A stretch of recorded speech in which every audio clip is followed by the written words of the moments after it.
Hey gang, it's me, Dr. Steve. Leaked classified documents confirm what we've been arguing on this channel now for months. The Biden administration, their mouthpieces, and the legacy media are lying about Ukraine. We're going to look into the leaked document. We're going to find out precisely what's going on the ground. And we're going to see precisely how Biden and the legacy media just got caught red-handed. Many of you may be familiar with the news that broke a few days back on highly classified Pentagon documents that were reportedly leaked online, which were in turn confirmed and reported as authentic by the New York Times and other media outlets. It does appear that these documents are indeed authentic, and what they reveal is in many respects not merely embarrassing to the bumbling Biden administration, but revelatory of just how utterly deceitful they've been over the last several months of the Ukrainian conflict. Now, among some of the more embarrassing revelations, we now know that the Biden administration has been actively spying on Ukrainian President Zelensky, which of course shows that despite all the fanfare surrounding this Ukrainian leader, in the end, they don't trust him. They certainly don't trust him enough to wage a responsible retaliation against Russian forces, fearing that Zelensky might use the hundreds of billions of dollars of weaponry he's received from NATO to counterstrike deep within Russian territory, which could escalate the conflict into a direct Russian and NATO clash. An additional embarrassment involved revelations of the U.S. spying on South Korea. Again, that's hardly a surprise given that the D.C. deep state spies on everyone. Welcome to the party, South Korea. But perhaps most disturbingly, the leaked classified documents revealed that U.S. and NATO special forces are now indeed inside Ukraine.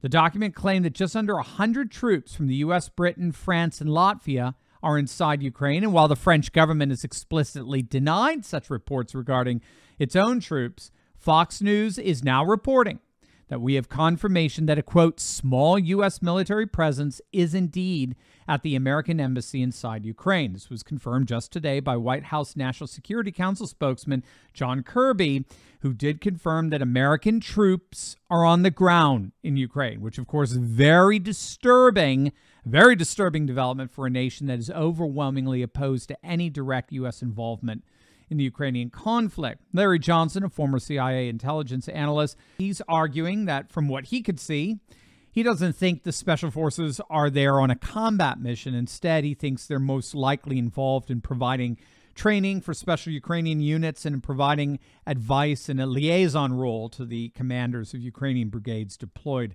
on the Eastern Front. Regardless, what for me is the major revelation of these leaks is the fact that the Biden administration has been downright deceitful when it comes to Ukraine and its capacity to win this war. I mean, for months now, Biden and the legacy media, even Fox, they've been pushing the narrative that the Russians are just a bunch of drunks.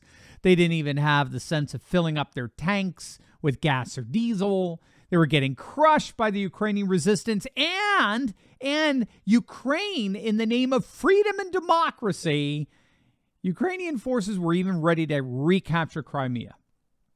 And now we know, thanks to these leaked documents, that that was all a lie.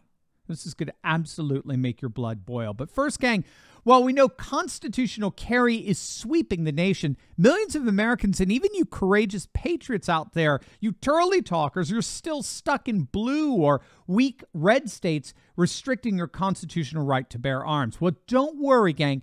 Countrywide concealed is probably the quickest way to get carrying legally in the majority of the United States. That's right. You won't just be able to carry in your state, but in 84% of the whole of the US of A. It's as quick as watching a video and taking a quiz, and thanks to Countrywide Concealed, your family is that much safer from a myriad of threats no matter where you go. Getting a concealed carry license has literally never been easier. So just click on that link below and join the millions of patriots who've taken back their rights and started carrying legally with Countrywide Concealed today. We now know that the Biden administration and NATO as a whole have been lying to the world regarding the casualties suffered on the ground. As it turns out, Ukraine, according to the leaked document, is suffering 4 times the casualties of Russia. 71,000 killed to Russia's 17,000. Now, this, of course, is coming on the heels of Russia's relentless offensive around and through the strategic city of Bakhmut, where recent video shows Russia's Wagner paramilitary group claiming victory by raising the Russian flag in the overnight hours over central government administration buildings in Bakhmut. So Wagner forces are declaring quite openly that Bakhmut has been captured, though there is still very heavy Ukrainian resistance west of the city. But this leaked document only confirms what we've been arguing on this channel now for some time. Far from losing, Russian forces are indeed winning.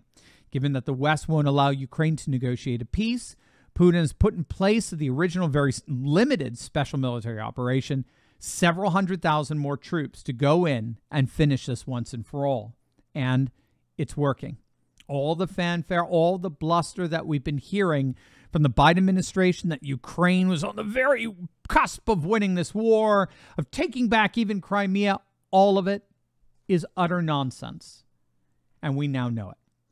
This leaked document shows not only a disproportionate, unsustainable casualty ratio, but also that Ukraine is running out of ammunition, whereas Russia is stockpiled as far as the eye can see. After all, they've been preparing for this for over 10 years. So once again, we're finding that the dolts in D.C., as well as their mouthpieces in the legacy media, they're all lying. It's Vietnam all over again. The deep state has learned nothing. Now the question is, have we? As always, make sure to smack that bell and subscribe button. You'll definitely want to check out my latest video on Elon Musk destroying a smug, woke BBC reporter. It's going to absolutely make your day. So make sure to click on that link, and I'll see you over there. God bless.